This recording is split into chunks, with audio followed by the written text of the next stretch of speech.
Hello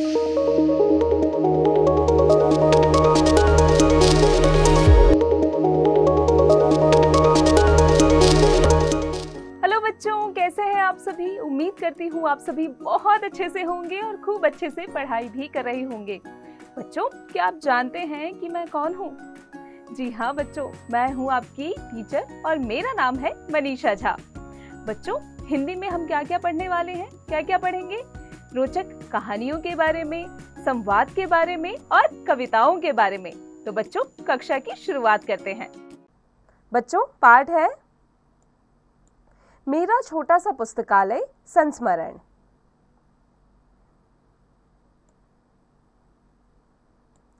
जुलाई 1989। बचने की कोई उम्मीद नहीं थी। तीन जबरदस्त हार्ट अटैक एक के बाद एक तो ऐसा कि नब्ज बंद, सांस बंद, धड़कन बंद। डॉक्टरों ने घोषित कर दिया कि अब प्राण नहीं रहे, पर डॉक्टर बोर्जेस ने फिर भी हिम्मत नहीं हारी थी। उन्होंने 900 वॉट्स के शॉक्स दिए। भयानक प्रयोग, लेकिन वे बोले कि यदि यह मृत शरीर मात्र है तो दर्द महसूस ही नहीं होगा, पर यदि कहीं भी जरा भी एक कण प्राण शेष होंगे तो हार्ट रिवाइव कर सकता है। प्राण तो लौटे, पर इस प्रयोग में 60% हार्ट सदा के लिए नष्ट हो गया। केवल 40% बचा। उसमें से भी 3 अवरोध ब्लॉकेज हैं। ओपन हार्ट ऑपरेशन तो करना ही होगा, पर सर्जन हिचक रहे हैं। केवल 40% हार्ट है। ऑपरेशन के बाद न रिवाइव हुआ तो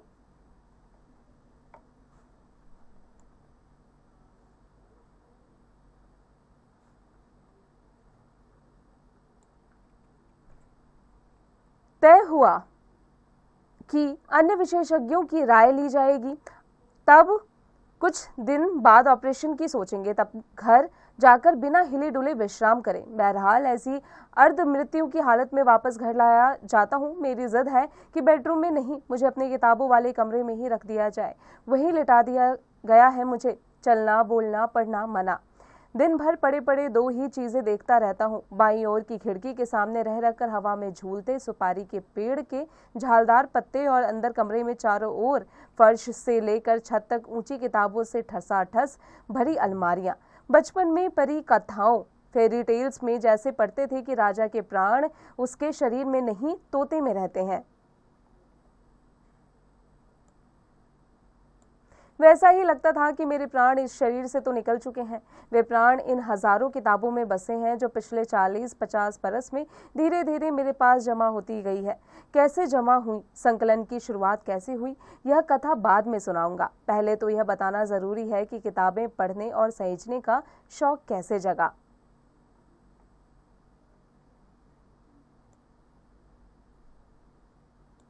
बचपन की बात है। उस समय आर्य समाज का सुधारवादी आंदोलन अपने पूरे जोर पर था। मेरे पिता आर्य समाज रानी मंडी के प्रधान थे और माता ने स्त्री शिक्षा के लिए आदर्श कन्या पाठशाला की स्थापना की थी। पिता की अच्छी खासी सरकारी नौकरी थी। बर्मा रोड जब बन रही थी तब बहुत कमाया था उन्होंने, लेकिन मेरे जन्म के पहले ही गांधी जी के आह्वान पर उन्होंने सरकारी नौकरी छोड़ दी थी। हम लोग बड़े आर्थिक कष्टों से गुजर रहे थे, फिर भी घर में नियमित पत्र पत्रिकाएं आती थी। आर्य मित्र, साप्तिक, वेदोदम, सरस्वती, गृहिणी और 2 बाल पत्रिकाएं खास मेरे लिए, बाल सखा और चमचम। उनमें होती थी परियों, राजकुमारों, दानवों और सुंदर राज कन्याओं की कहानियां और रेखाचित्र। मुझे पढ़ने की चाट लग गई, हर समय पढ़ता रहता।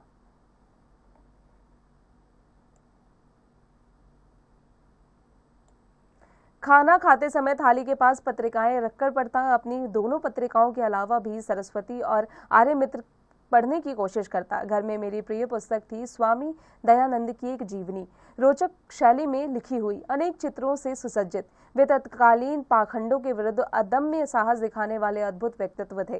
कितनी ही रोमांचक घटनाएं थी उनके जीवन की जो मुझे बहुत प्रभावित करती थी। चूहे को भगवान का भोग खाते देखकर मान लेना कि प्रतिमाएं भगवान नहीं होती, घर छोड़कर भाग जाना, तमाम तीर्थों, जंगलों, गुफाओं, हिम शिखरों पर साधुओं के बीच घूमना और हर जगह इसकी तलाश करना कि भगवान क्या है, सत्य क्या है। जो भी समाज विरोधी, मनुष्य विरोधी मूल्य है, रूढ़ियां हैं, उनका खंडन करना और अंत में अपने से हारे को क्षमा कर उसे सहारा देना, यह सब मेरे बाल मन को बहुत रोमांचित करता था।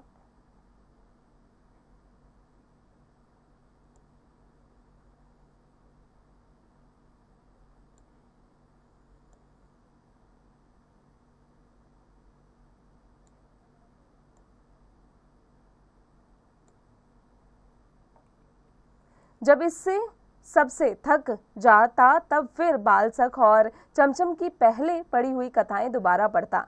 द्वीप चारों ओर जल से घिरा वह स्थल जो स्वतः ही समय के साथ तैयार हो जाता है, वो द्वीप उसे कहा जाता है जो चारों ओर से जल से घिरा हुआ होता है, चारों ओर पानी ही पानी होता है।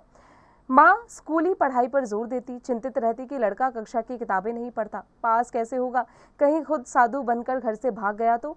पिता कहते जीवन में यही पढ़ाई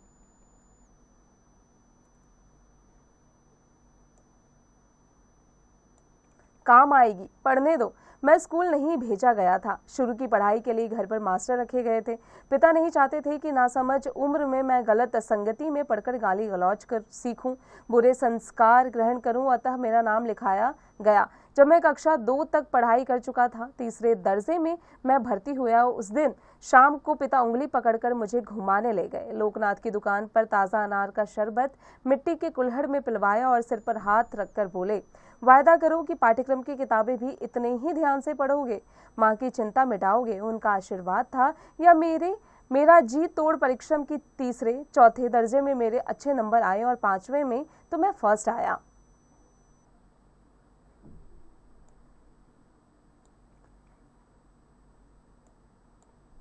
माँ ने आंसू भरकर गले लगा लिया। पिता मुस्कुराते रहे, कुछ बोले नहीं, चूंकि अंग्रेजी में मेरे नंबर सबसे ज्यादा थे, अतः स्कूल से इनाम में 2 अंग्रेजी किताबें मिली थी। एक में 2 छोटे बच्चे घोंसलों की खोज में बागों और कुंजों में भटकते थे और इस बहाने पक्षियों की जातियों, उनकी बोलियों, उनकी आदतों की जानकारी उन्हें मिलती थी। दूसरी किताब थी ट्रस्टी द रग, जिसमें पानी के जहाजों की कथाएं थी, कितने प्रकार के होते हैं, कौन कौन सा माल लाद कर लाते हैं, कहाँ से लाते हैं, कहाँ ले जाते हैं, नाविकों की जिंदगी कैसी होती है, कैसे कैसे द्वीप मिलते हैं, कहाँ व्हेल होती है, कहाँ शार्क होती है। इन 2 किताबों ने एक नई दुनिया का द्वार मेरे लिए खोल दिया, पक्षियों से भरा आकाश और रहस्यों से भरा समुद्र। पिता ने अलमारी के खाने से अपनी चीजें हटाकर जगह बनाई और मेरी दोनों किताबों उस खाने में रखकर कहा, आज से यह खाना तुम्हारा अपनी किताबों का, यह तुम्हारा अपनी लाइब्रेरी है।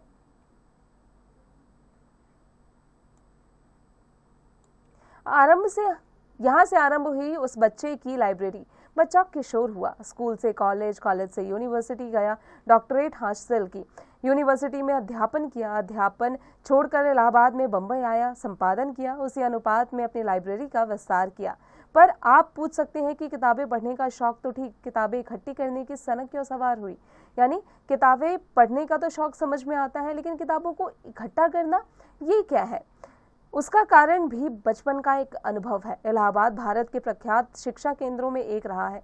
ईस्ट इंडिया द्वारा स्थापित पब्लिक लाइब्रेरी से लेकर महामना मदन मोहन मालवीय द्वारा स्थापित भारती भवन तक विश्वविद्यालय की लाइब्रेरी, अपने कॉलेजों की लाइब्रेरियां तो हैं ही, लगभग हर मोहल्ले में हर अलग लाइब्रेरी, वहाँ हाईकोर्ट है, अतः वकीलों की निजी लाइब्रेरियां, अध्यापकों की निजी लाइब्रेरियां, अपनी लाइब्रेरी वैसे कभी होगी यह तो स्वप्न में भी सोच नहीं सकता था। पर अपने मोहल्ले में एक लाइब्रेरी थी, हरि भवन।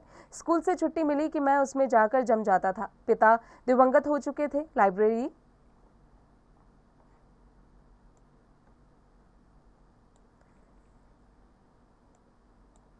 का चंदा चुकाने का पैसा नहीं था, अतः वहीं बैठकर किताबें निकलवा कर पढ़ता रहा। उन दिनों हिंदी में विश्व साहित्य, विशेषकर उपन्यासों के खूब अनुवाद हो रहे थे। मुझे उन अनुदित उपन्यासों को पढ़कर बड़ा सुख मिलता था। अपने छोटे से हरि भवन में खूब उपन्यास थे। वहीं परिचय हुआ बंकिम चंद्र चटर्जी की दुर्गेश नंदिनी, कपाल कुंडला और आनंद मठ से टॉलस्टॉय की अन्ना करेनिना, विक्टर ह्यूगो के पेरिस का कुबड़ा, हचेबैक ऑफ नात्रेदाम, गोर्की की मदर, अलेक्जेंडर कुप्रीन के गाड़ी वालों का कटरा, यामा डॉन क्विक्सोट से हिंदी के ही माध्यम से सारी दुनिया की कथा पात्रों से मुलाकात करना कितना आकर्षक था। लाइब्रेरी खुलते ही पहुंच जाता और शुक्ल जी लाइब्रेरियन कहते कि बच्चा अब उठो, पुस्तकालय बंद करना है। तब बड़ी अनिच्छा से उठता, यानी मुझे बहुत बुरा लगता कि लाइब्रेरी बंद होने का वक्त आ गया है।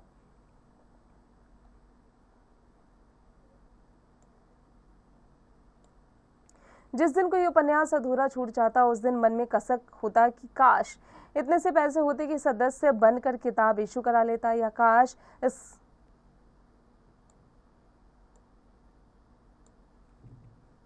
जिस दिन कोई उपन्यास अधूरा छूट जाता उस दिन मन में कसक होती कि काश इतने पैसे होते कि सदस्य बनकर किताब इशू करा लाता। इस किताब को खरीद पाता तो घर में रखता, एक बार पढ़ता, 2 बार पढ़ता, बार बार पढ़ता। पिता के देहवासन के बाद निर्धनता संकट इतना बढ़ गया कि पूछिए मत। फीस जुटाना तक मुश्किल था, अपने शौक की किताबें खरीदने तो संभव ही नहीं थे। एक ट्रस्ट से योग्य पर असहाय छात्रों को पाठ्य पुस्तकें खरीदने के लिए कुछ रुपए सत्र के आरंभ में मिलते थे। उनके प्रमुख पाठ्य पुस्तकें सेकंड हैंड खरीदता था, बाकी अपने सहपाठियों से लेकर पढ़ता और नोट्स बना लेता। उन दिनों परीक्षा के बाद छात्र अपनी पुरानी पाठ्य पुस्तक आधे दाम में बेच देते और आने वाले नए लेकिन विपन्न छात्र उन्हें खरीद लेते। इसी तरह काम चलता।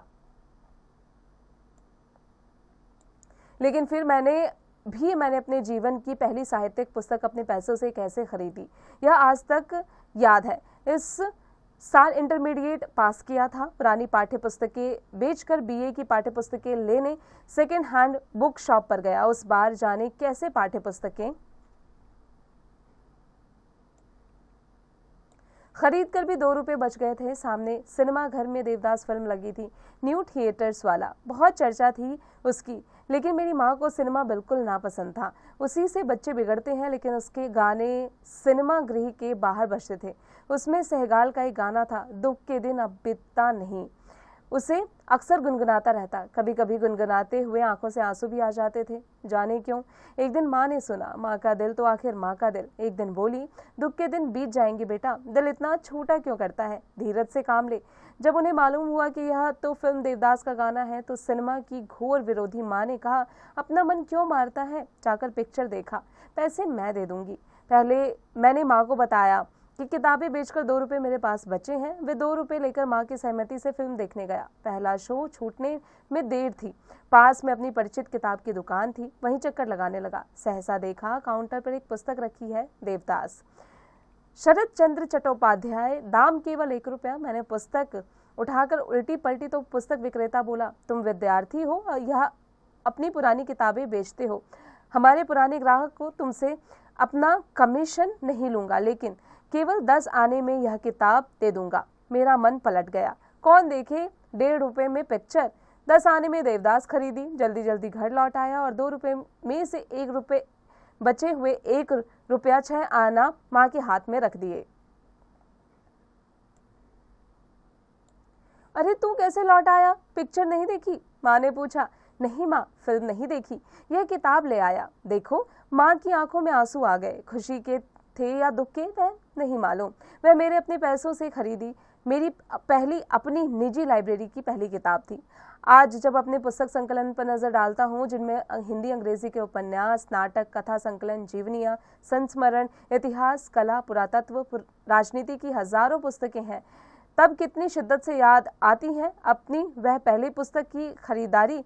रेनर Maria Rilke, Stefan Zweig, Maupassant, Chekhov, Tolstoy, Dostoevsky, Mayakovsky, Solzhenitsyn, Stephen Spender, Auden, Ezra Pound, Eugene O'Neill, Jean Paul Sartre, Olivier Camus, ओयोस्को के साथ Picasso, Bruegel, Rembrandt, Hebbar, Husain तथा हिंदी में कबीर, तुलसी, सर, रसखान, जायसी, प्रेमचंद, पंत, निराला, महादेवी और जाने कितने लेखकों चिंतकों की इन कृतियों के बीच अपने को कितना भरा भरा महसूस करता हूँ। मराठी के वरिष्ठ कवि विंदा करिंदकर ने किताब सच कहा था उस दिन। मेरा ऑपरेशन सफल होने के बाद वे देखने आए थे। बोले, भारतीय सैकड़ों महापुरुष जो पुस्तक रूप में तुम्हारे चारों ओर विराजमान हैं, इन्हीं के आशीर्वाद से तुम बचे हो। इन्होंने तुम्हें पुनर्जीवन दिया है। मैंने मन ही मन प्रणाम किया, विंदा को भी, इन महापुरुषों को भी।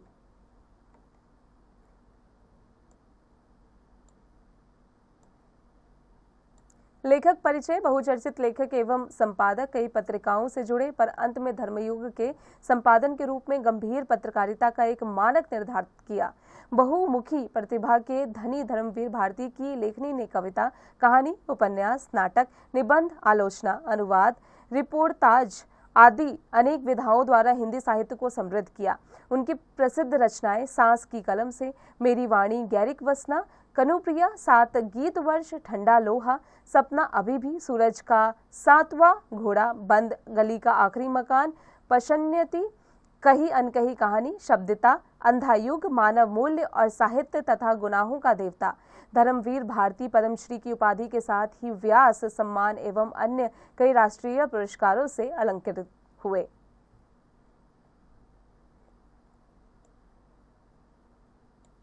शब्द पिटारा वर्ड मीनिंग्स आर्थिक रुपए पैसे संबंधी, संकलन इकट्ठा या संग्रह, रोचक मनोरंजन, रोमांचित पुलकित, पाखंड दिखावटी, उपासना ढकोसला, रूढ़ियां प्रथाएं, अदम्य जिसे दबाया ना जा सके, वरिष्ठ बड़ा, जी तोड़, परिश्रम कठिन, मेहनत विपन्न, गरीब, अनुदित अनुवाद की हुई, अवरोध रुकावट, अनिच्छा बेमन से, इच्छा ना होते हुए भी, अर्धमृत्यु अधमरा, हजारहा हजार से अधिक, दिवंगत, स्वर्गवासी, शिद्दत अधिकता, प्रबलता।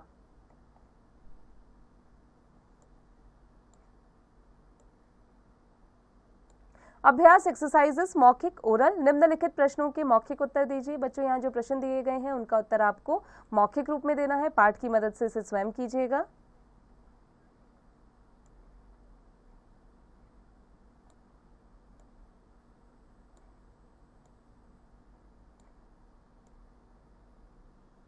लिखित रिटर्न निम्नलिखित प्रश्नों के उत्तर दीजिए। बच्चों यहाँ जो प्रश्न दिए गए हैं उनके उत्तर आपको लिखित रूप में देना है। पाठ की मदद से इसे स्वयं कीजिएगा।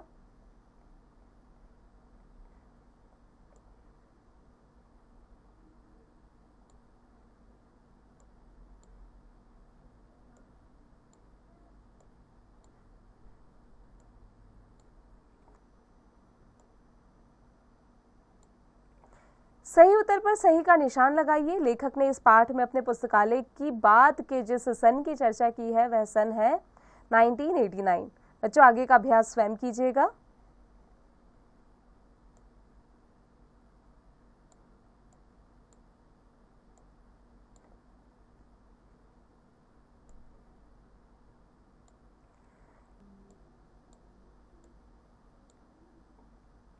वाक्यों को पूरा कीजिए। मेरी जिद है कि बेडरूम में नहीं, मुझे अपनी किताबों वाले कमरे में ही रखा जाए, वहीं लिटा दिया गया मुझे। बच्चों आगे का अभ्यास इसी प्रकार स्वयं कीजिएगा।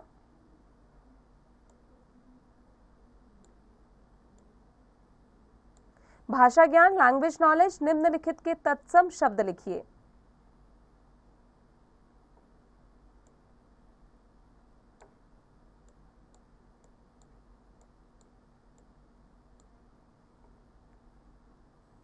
पेड़, वृक्ष, शुरुआत, प्रारंभ। आगे का अभ्यास स्वयं कीजिएगा।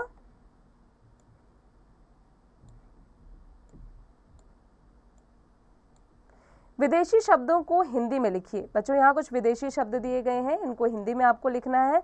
ऑपरेशन, शल्य क्रिया, मसलन, अर्थात। आगे का अभ्यास स्वयं कीजिएगा। निम्नलिखित के 4-4 पर्यायवाची शब्द लिखिए। बच्चों इनके 4-4 पर्यायवाची शब्द आपको लिखना है, इसका अभ्यास आप स्वयं कीजिएगा।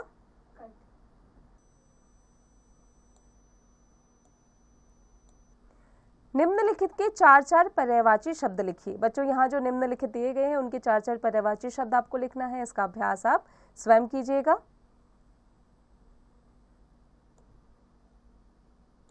रचनात्मक कौशल क्रिएटिव स्किल। आज अपने घर की लाइब्रेरी व्यवस्थित कीजिए। हर एक पुस्तक साइज के अनुसार लगाइए और उन्हें क्रम संख्या भी दीजिए। कार्य करते समय माता पिता का सहयोग लीजिए। साथ ही संकल्प कीजिए कि अपने पुस्तकालय को ऐसा ही स्वच्छ और व्यवस्थित रखेंगे। इसका अभ्यास आप स्वयं कीजिएगा।